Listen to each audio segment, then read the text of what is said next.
guys, Chinoy vlogger ha. 我就准备您 share 一个小可代志哈。siguro familiar naman kayo dito, Mitsubishi Montero.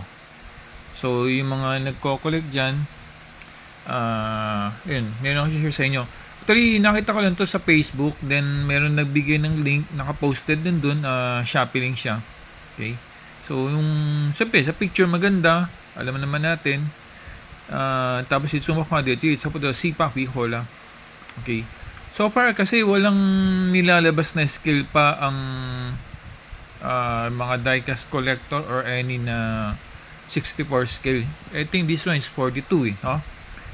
Kasi wala ko talagang makita. Naghanap pa ako ng 64. Ngayon, ginawa ko na kasi parang more or less hawig siya eh. I mean, sa size, di ba?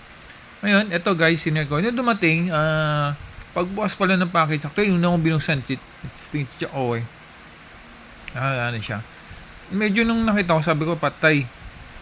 Pero sabi ko, ham-ham nila. Kasi nakita ko itong ngayon, nakita mo. Yun, may liwanag. Kita niyo yung parang bricks. No? So, bakit ganyan? Binuksan ko na, actually, naka-acrylic na box pa siya eh. Tapos may mga support ng foam. So, akala ko talagang babasagin eh. Okay. So, ito mga kuya-kuya. Nung nawakan ko, alam ko na kaagad plastic. Quantity, kaya ito 3D printed lang. Ngayon, kang 3D printed, nung kwan lang. Kwan yung pino, kwan yung smooth, yung smooth and fine. Ito, tignan nyo guys, oh. Medyo close na. Kita nyo? Oh, parang meron siyang mga lines, ang kita mo. Parang siyang carbon. Ayun o, kita nyo guys, may lines. Ayun o, sa middle, ito.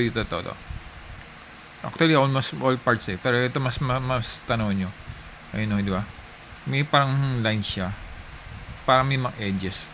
So, ito yung regular. Ngayon, isa pa, nagagalaw naman siya, ayun o guys o. Pero, wala kayong makitang screw. Kasi as in siya quitting eh. So, ito yung mga 3D printed. Just si plastic si goma eh.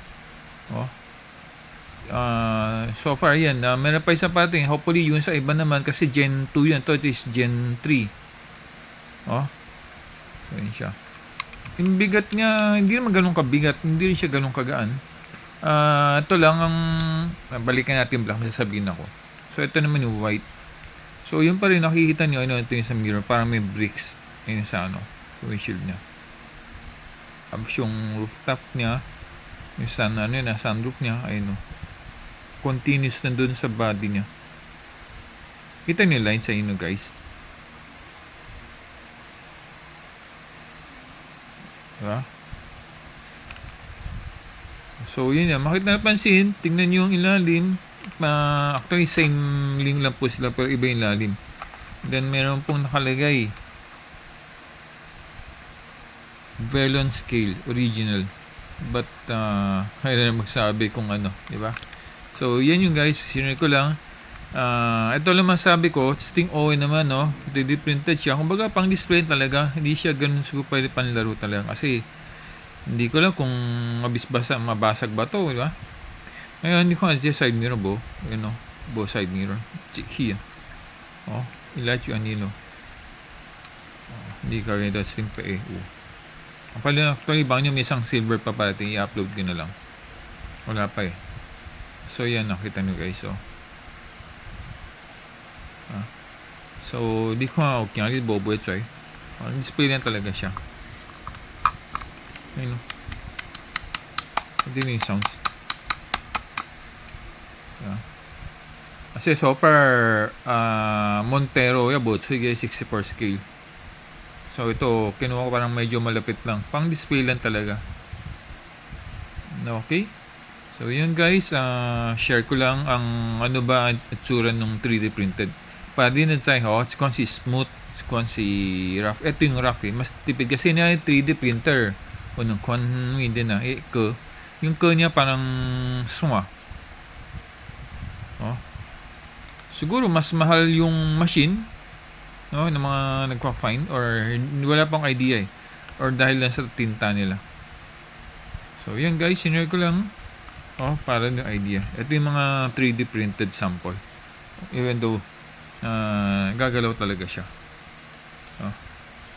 So yan to siya guys, share ko lang mga 3 sample ng 3D printed sa mga nagko-collect dyan. Okay, pag gusto nyo comment lang kayo para share ko yung link.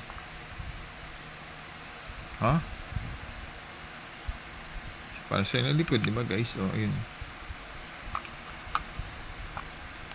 ano ba ako?